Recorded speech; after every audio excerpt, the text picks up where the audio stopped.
السلام عليكم ورحمة الله وبركاته. كسر دوّا مانتا يوم مقال عصب ولا شيء كوسر سعيد حتى المركب هذا رتتها كان كسكس سبسكرايب.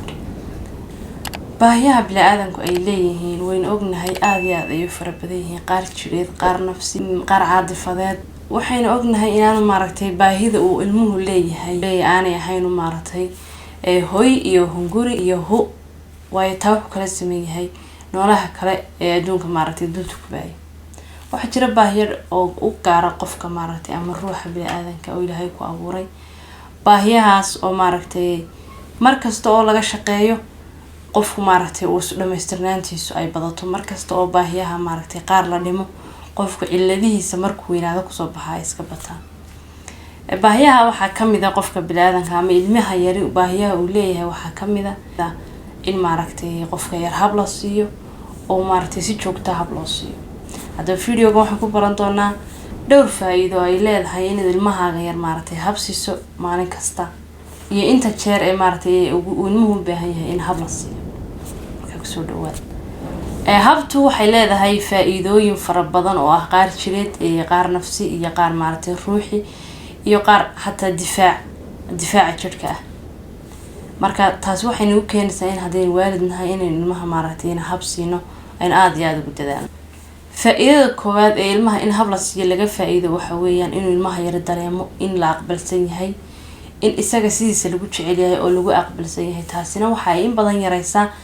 قفكم معركتي حنوضة دقنا شلعانتا قفكم مركوينادو حنوضة نفسيقا أي إلا حد يريسا إنما إن نفس ضها وحادي آدو وناكسا إنه قفكو دريمو إن لا أقبل سيهاي أو آنو معركتي هاي قف معركتي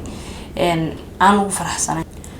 waxaa jirta daraasad maaragtay lagu sameeyay caruurta la isbarbar dhigay caruurta hela habsiin maaragtay ku filan iyo caruurta aan helin nooca ay yihiin waxa la ogaaday caruurta hela habsiin ay maaragtay difaaca jirkooda uu ka sareeyo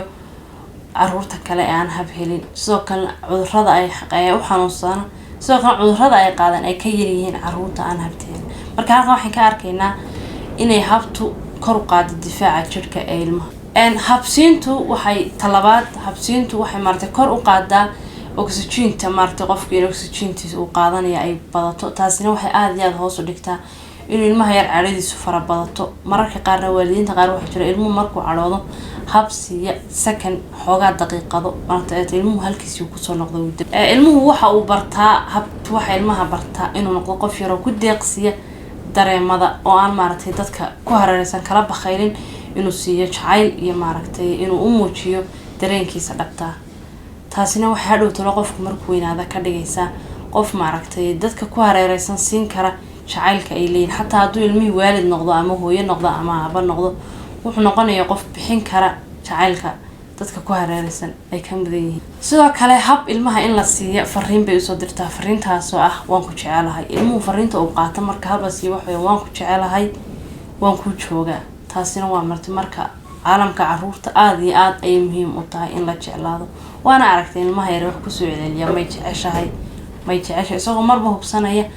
in khaladaadkan uu sameeyo jacaylkii wax ka bedelinay kan aad baan muhiim ugu tahay ilmaha in la jeclaado habtu ilmaha waxay dareensiisaa deganaansho iyo xasilooni aad iyo aad u fara badan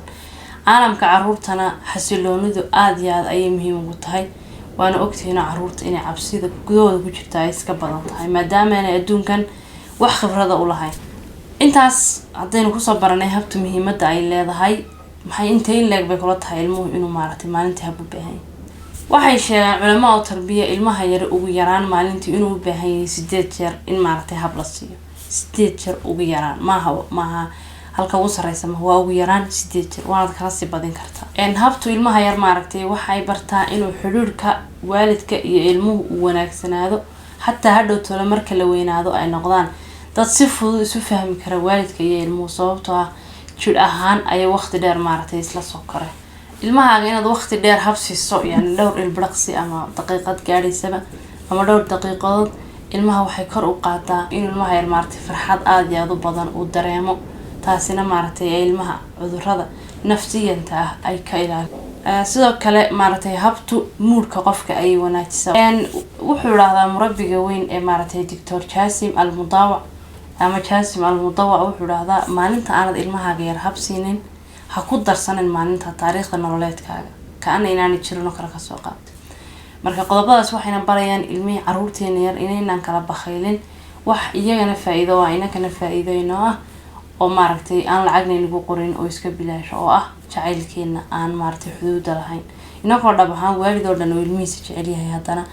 inaad jacaylka cabirtaa waxyaabo badan bay faa'iido ka tahay xalqadii maanta intaas ay nagu soo gabagabay idanka ilaahay muuqaalkan oo kale haddaad insha Allah maaragtay jeceshiina ku kulano fadlan channelka subscribe ha la yiraahdo channelkana maaragtay ha la share gareeyo channelku inoo koraya idanka ilaahay السلام الله عليكم ورحمة الله وبركاته.